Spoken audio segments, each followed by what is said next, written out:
একমাত্র শখের পেশা ছিল ছবি তোলা, তাই তো ছবি তুলেই সংসার চলত ফটোগ্রাফার নূর ইসলামের পরিবারের অনেক বেশি আদরের যেমন ছিলেন নূর, ঠিক তেমনই পরিবারের অন্যতম উপার্জনক্ষম ব্যক্তি। কিন্তু দুর্বৃত্তদের হামলায় আজ না ফেরার দেশে চলে গেলেন নূর, কিন্তু তার পরিবারের হাল ধরবে কে? গেল শনিবার সন্ধ্যায় নিহত নূরের মরদেহ গ্রামের বাড়িতে পৌঁছালে স্বজন সহ এলাকাবাসীর মধ্যে দেখা দেয় হৃদয় বিদারক দৃশ্য। তাদের আহাজারিতে ভারী হয়ে ওঠে সেখানকার আকাশ বাতাস। শুক্রবার রাত ৮টার দিকে রাজধানীর মোহাম্মদপুরের ফুলপাড়ের দুর্গা মন্দিরের গলিতে দুর্বৃত্তদের ছুরিকাঘাতে নিহত হন ফটোগ্রাফার নূর ইসলাম। সেখানে সে বরিশালের আঘুলজারা উপজেলার পূর্ব সুজনকাঠি গ্রামের আবুল ফকরের ছেলে। ৪ ভাই বোনের মধ্যে নূর ছিলেন তৃতীয়। ছেলের শোকে বারবার মূর্ছা যাচ্ছেন মা ফজিলাতুন্নেসা। সে বিভিন্ন অনুষ্ঠানে ফটোগ্রাফি করতেন এবং রাজধানীর শঙ্কর বাসস্ট্যান্ড এলাকায় থাকতেন। নূর ছিল পরিবারের অন্যতম উপার্জনক্ষম ব্যক্তি। তার অকাল মৃত্যুতে পরিবারটি চরম আর্থিক ও মানসিক সংকটে পড়েছে।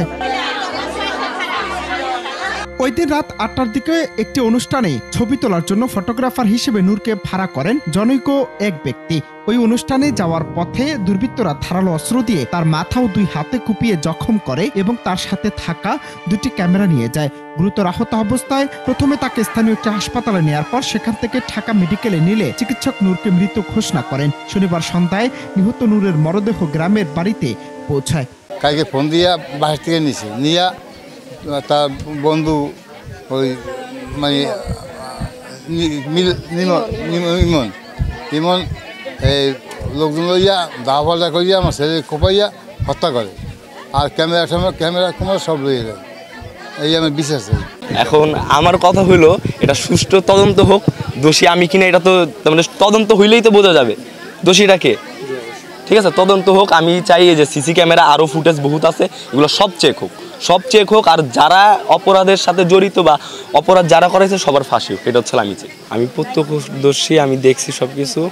ঘটনা হয়েছে আমাদের বিয়ের একটা কাজের কথা বলে, তার মানে এই যে মারা গেছে তার সাথে কন্ট্যাক্ট করে আমাদের নিচে এই শঙ্করে নিয়ে আমাদের তার মানে একজন রিসিভ করে রিস্কাতে উঠাইছে। রিস্কাতে উঠানোর পর রিস্কাটা কিছু দূর যাওয়ার পরে 2 থেকে 3 মিনিটের রাস্তা হবে শঙ্কর থেকে।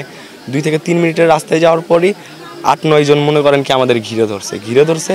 তাদের হাতে বড় বড় চাপাটি না ছুরি, ঠিক আছে, তাদের হাতে বড় বড় ছুরি দিয়ে মনে করেন কি ছুরি যখনই দেখছি নুরু তার মানে যে মারা গেছে সে লাভ দিছে, সাথে সাথে আমিও লাভ দিছি।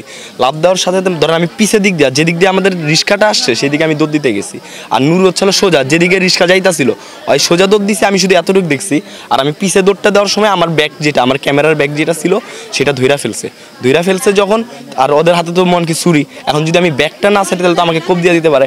আমি সাথে সাথে ব্যাগটা ছাইরা দিয়ে আমি জুতা খুললে, তার মানে জুতা তো খুলে গেছে। ওই অবস্থায় আমি দৌড়াইতে গেছি। যাওয়ার ভিতরে একটা দোকানে মনে করেন কি আশ্রয় নিতে চাইছি, আমার দোকানেও আশ্রয় নিতে দেয় নাই। লাস্ট পর্যন্ত ওই যে নুরু যে মারা গেছে তার দুলাবের দোকান ছিল হলো ওই যে শঙ্করে, সেইখানে যে আমি মন কি আশ্রয় নিয়ে 999-এ কল দেই। তারপরে আমার এই নুরুর বন্ধু হৃদয়, সেও ধানমন্ডিতে ছিল, তারে আমি সাথে সাথে কল দেই এমন কাহিনী তাড়াতাড়ি আয়। দেন আইসা নুরুকে উদ্ধার করে ঢাকা মেডিকেলে নিয়ে যায়। ওই রিস্কায় ছিলাম হচ্ছিল আমি আর নুরু, আর যে আমাদের রিসিভ করছে, যে আমাদের বিয়ের কথা বলে নিছে সে ছিল। এটা ছিল অটো রিক্সা ছিল, সে সামনে বসছিল আর আমরা 2 জন পিছে বসছিলাম। আমাদের 2 জনের 2টা ক্যামেরা, তারপরে লাইট সেট আপ, গেম বল সবকিছুই আমাদের সাথে ছিল। এদিকে নূরের হত্যার বিচার দাবি করেছেন স্বজনরা, আর স্থানীয়রা জানান এলাকায় ভদ্রভাবেই চলাফেরা করতেন নূর, মুরব্বীদের করতেন সম্মান। নূরকে হত্যার বিচারের দাবি জানান তারাও। আমার বাইরে কে মারছে, আমি আর বিচার চাই, আল্লাহ রে আর বিচার চাই। আমি ডক্টর ইনজুর কাছে তার ফাঁসি চাই।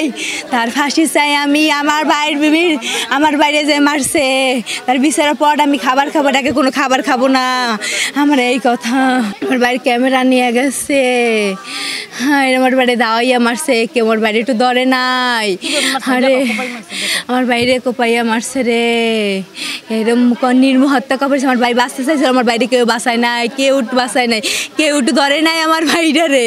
আমার ভাই কত কষ্ট করছে, ছটপট করছে, কিছু বলতে চাইছে, আমার ভাই এরম এরম করছে, কেউ চাই, কেউ ধরে নাই। আমার বাইরে রিক্সার ভিতরে হইতেছে, কেউ বইতে ধরে নাই। আমার বাইরে বিচার চাই। এরকম জনগণ থাকলে আমার সব মানুষ জনগণ মরে যাবে। ও বাবা ইয়া ইয়া রে বাবা রে বাবা রে ও বাবা আমারে না তাই।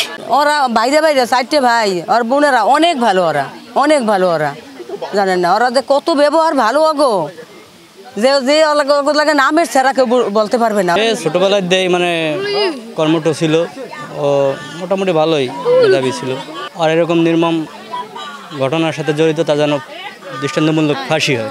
ছেলে হিসেবে ও একটু নরম ভদ্র, আমাকে এলাকায় ওরা একটু ভালো, তেমন একটা বাজার দিকে খারাপ দিকে কোনো নেশা কি এমনি কোনো দিকে ফ্যামিলি সবাই ভালো। ওরা তেমন একটা যে যাইয়ে যে গাল গপ্প দিকে ওরা ভাই বোন হইতে কেউ খারাপ না, সবাই ভালো। আমরা যেমন এই বাড়ি যাই ও বাড়ি যাই, কিন্তু ওরা তো এরকম ওরা বাড়ি বেশি কাম করে। যে ছেলেটারে যে নরম ভদ্র বা ভালো ছেলেটারে যে মেরে ফেলছে, তাই এর বিচার আমরা চাই। Ananta Hasan Masud, Bangla TV news desk.